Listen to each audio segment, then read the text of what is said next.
We're back and still talking about dental health. Dr. Flores, I'd like to go back to the effects or the bad effects on the gums and teeth of one who smokes. Or in the last Facebook message, he quit already after 15 years and he wants to know the effects of what he has done. I noticed that some people smoke the reverse way. They do it, the filter is outside and the one that produces the heat, it's inside the mouth. It causes cancer. Oh no. Okay, Yeah, well, I So- wasn't ready for that. Yes. Okay. I know it's not a laughing matter, but you know, sometimes in order to still have that habit without having to put out the smoke, that's the recourse, no? That's what the alternative. But it still will not cure the stains on your teeth or There's no cure for long that. time effect. You no? stop it. Just to It's stop better talaga. you just stop. Quitness. We just have to stop. But we cannot stop talking about how to take better care of our teeth and our gums. So now let's talk about cavities. We've talked about plaque, and not taking care of the plaque can lead to cavities. And maybe we can show them an anatomical model. Okay. Well, if you have cavities, then it may also end up having a root canal problem. Okay. And that's an internal problem of the tooth, which creates a concern that every time you say there's a root canal treated tooth, it ends up being a brittle tooth later on. And then you will have a problem of fractured tooth or decay on the tooth because you don't know that there is a cavity underneath it because the tooth is already dead. So it just goes to more of a problem later on. So the best thing really is that you need to have good oral hygiene, good dental checkups frequently so that these can be controlled for you. It's always prevention is cure, no? In general. And sometimes, you know, I think it's in our consciousness sometimes that hindi, kaya pa naman ng gamot, or there's no need to go see your dentist yet. Well, that was what I was telling you earlier, that a lot of patients take it for granted that, sumakit yung ipin ko kagabi, pero uminom lang akong gamot na wala na. Tapos nun, or kunyari nagbe-bleed yung gums ko, nag-toothbrush lang ako, or nawala na din. But you don't know that the main source of it is still inside, it's still boiling inside. So the way I say it, it's like when you have fever, sometimes you get to treat just the fever. It's a palliative treatment, but you don't know that the patient already has dengue. So these are the things that only your dentist will be able to diagnose and treat for you. So it's really important that we go see our See your dentist dentist once there's regularly. something that doesn't sit well Correct. Correct. with us. And Dr. Flores, would you like to add to if that? a person gets sick and you have flu, see to it that after the flu, you replace your toothbrush because the virus is still on your brush. That's a very good Toothbrush. tip. So it's a tip. Replace your toothbrush. Replace your toothbrush once you've gotten well from the flu. And before we go to our tweet, how often should we replace our toothbrush? Even if we don't have the flu, even if we are not sick.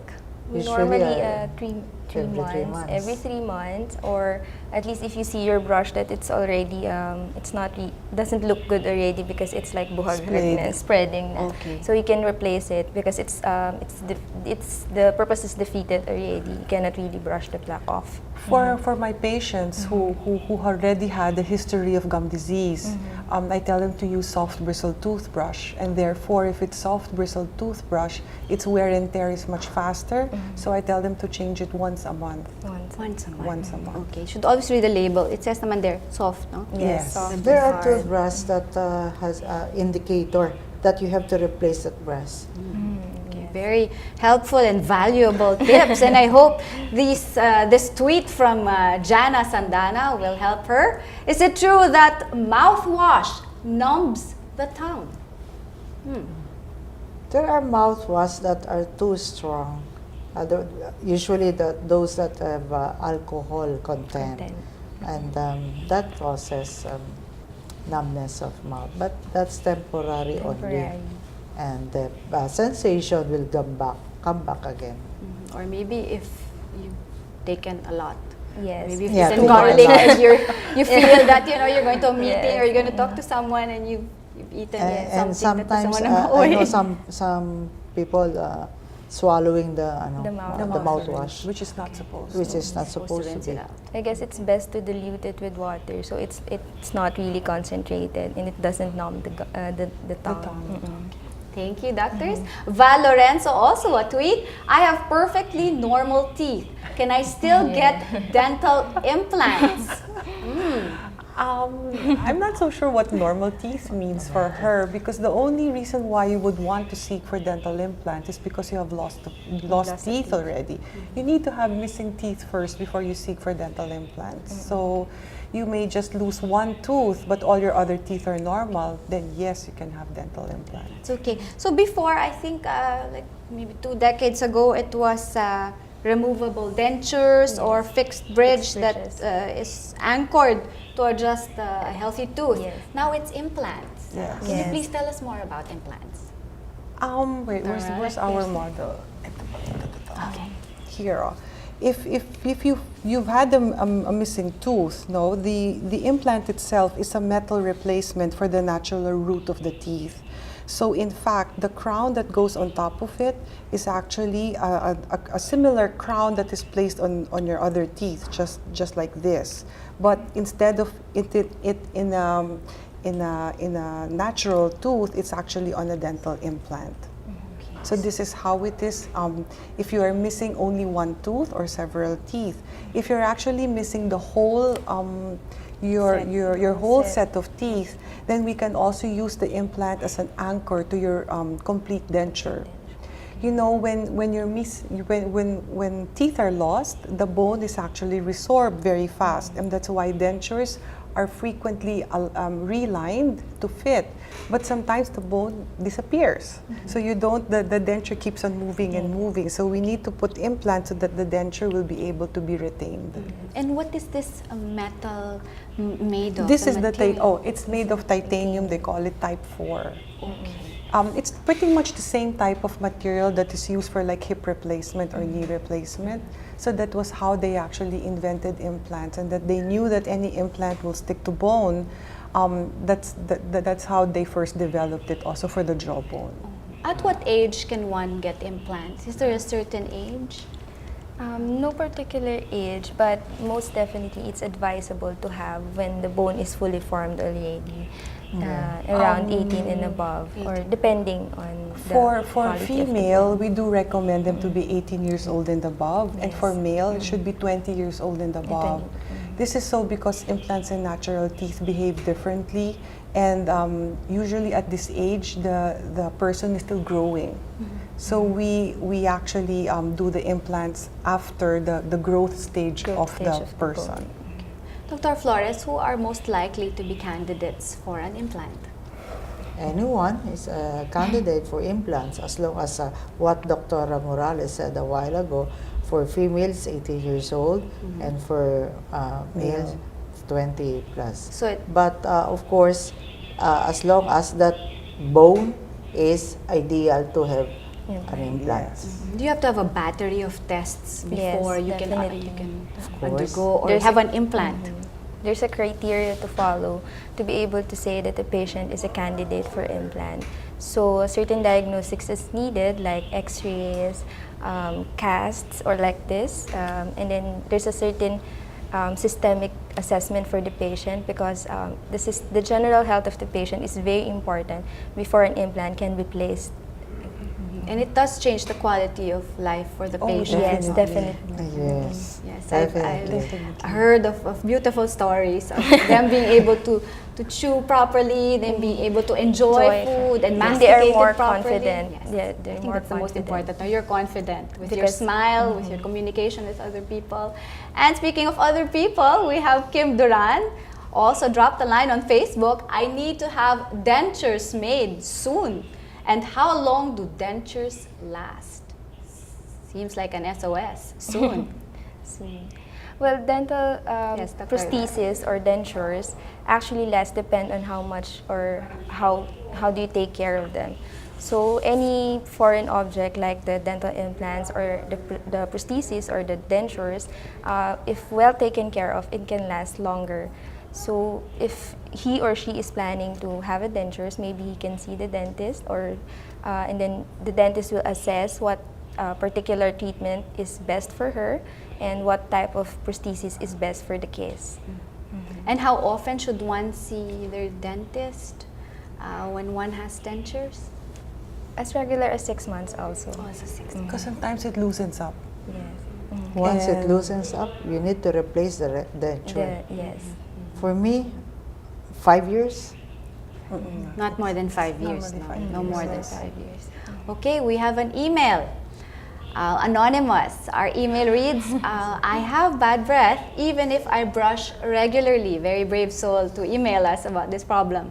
Brush regularly, floss, and gargle regularly. What else can I do to eliminate the problem? I think she should see the dentist Yes. again. Yes. There are many other reasons why you have bad breath, and dental is also just one of it. If they have crown bridge work, if they have cavities, if they have other issues that needs to be taken care of, they need to be, in other words, if you clear your dental, then maybe there are other gastric problems or maybe acid reflux also.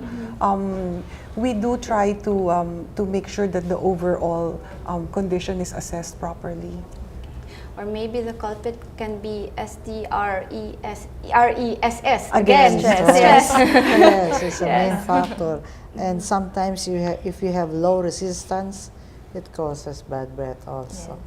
Okay, so one more. Thank you for that, doctors. One more from Antonio Chavez, this time from Facebook. I have had my porcelain jackets for almost 10 years now. We were talking about this earlier. I noticed the black discoloration on its edges. Do they need to be changed? Well, we mentioned every 5 years. He's had it for 10. Oh, well, no, but every time you have a black margin doesn't necessarily mean that they have to be changed, although most of the problem is really aesthetics and probably recurrent decay underneath these margins. Because sometimes this margin creates an irregular surface wherein dental plaque can easily be attached to. And that's why it's always nice to be properly diagnosed by your dentist to help you determine if you need to change it or not. We're talking about dentures. I remember also with braces. Can we also get cavities or discoloration because of the braces that one has Definitely, on? yes. Definitely. Dr. Rivera? If you have foreign objects in the mouth, like the dentures or the braces, the more that you need to take care of your teeth. So I would suggest to the patient who has braces to put more attention or be more meticulous on brushing their teeth, because it still attracts plaque accumulation the more, because it's not part of the natural flora of the mouth. And extra care, no? Maybe Yes, extra brushing, care, extra brushing, flossing, extra for everything. extra everything. Yes. And compliance with the Also. schedule to visit the dentist regularly. Because if you have braces, the dentist should see the patient every month. Every month. Sometimes the patients do not see their dentist regularly. No, they do not They do not comply with the appointment dates. So when we see them, there are so many caries already. And maybe before I let you doctors go, maybe just a short tips for our viewers on how to take better care of our teeth and our gums. Let's start with Dr. Flores. Just a short tip. Well, just see the dentist every 6 months, and you won't go wrong with your oral cavity. See your dentist. Dr. Morales, any type of food that we should avoid or we should stick to? Sugary foods are not great generally. It also adds weight. But we would like to have good oral hygiene practices at home. You only see us for like once every 6 months, and that's 1 out of how many hundreds of days. So it's your own oral hygiene that would really prevent any dental caries or gum problems for you down the line. Okay, thank you, Dr. Morales. Dr. Rivera? Well, as the age-old saying goes, prevention is better than cure. So I guess you should see your dentist regularly, as what they've mentioned. Brush properly, like what we've demonstrated a while ago. Flossing is very important. And also, if there is something that you need to see, you need to let your dentist check. Don't prolong the treatment and don't procrastinate. Go to your dentist immediately so we can assess and help you with your problems. Okay, thank you, doctors. Your dentist need not be your enemy, but can be your best Yes. friend. Yes, Should I be your agree. best friend. You should always support your dentist. Eat more candies. Thank you on that note, thank you very much, Dr. Flores, Dr. Santos Morales, and Dr. Rivera. Thank you for being with us tonight. See you again next Tuesday at 10 p.m. for your scheduled on-air health consultation here on the Solar News Channel. Next week, we will be talking about the autoimmune disease lupus. Join our discussion via Twitter, email, or Facebook. This is Angel Jacob for MedTalk. Thank you and good night.